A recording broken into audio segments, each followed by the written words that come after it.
EPFL researchers have discovered that nanoscale devices harnessing the hydroelectric effect can harvest electricity from the evaporation of fluids with higher ion concentrations than purified water, revealing a vast untapped energy potential. Evaporation is a natural process so ubiquitous that most of us take it for granted. In fact, roughly half of the solar energy that reaches the Earth drives evaporative processes.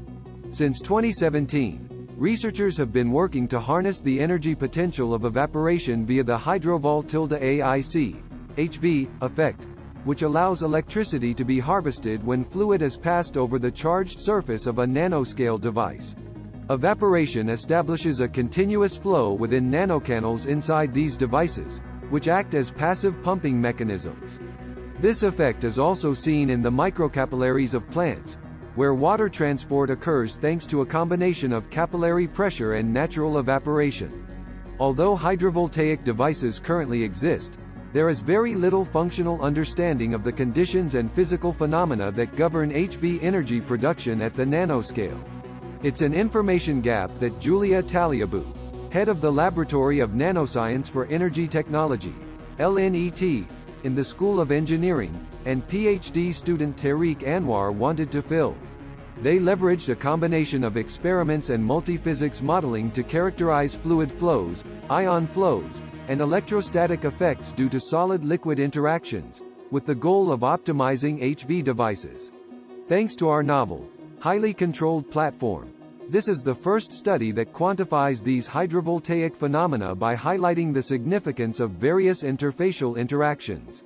But in the process, we also made a major finding: that hydrovoltaic devices can operate over a wide range of salinities, contradicting prior understanding that highly purified water was required for best performance.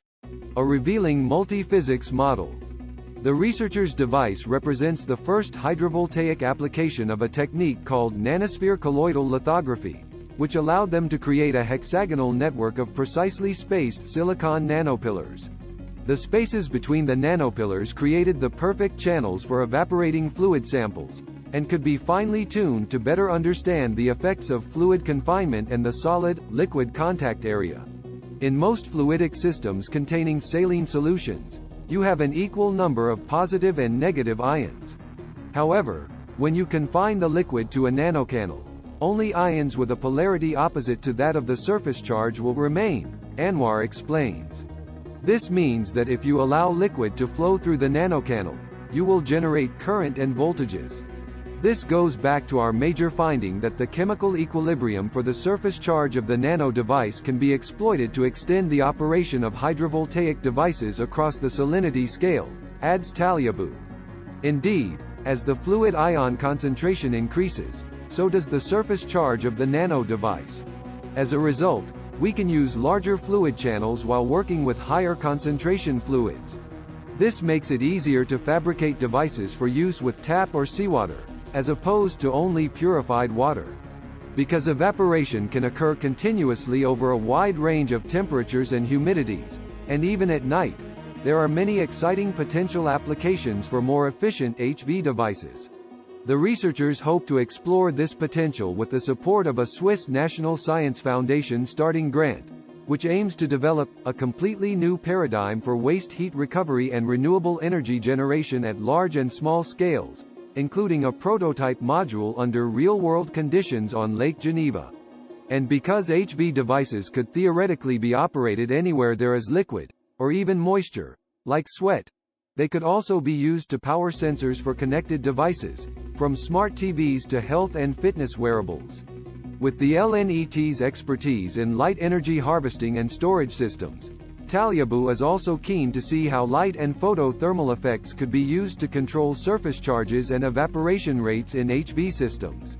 Finally, the researchers also see important synergies between HV systems and clean water generation. Natural evaporation is used to drive desalination processes, as fresh water can be harvested from saltwater by condensing the vapor produced by an evaporative surface. Now, you could imagine using an HV system both to produce clean water and harness electricity at the same time.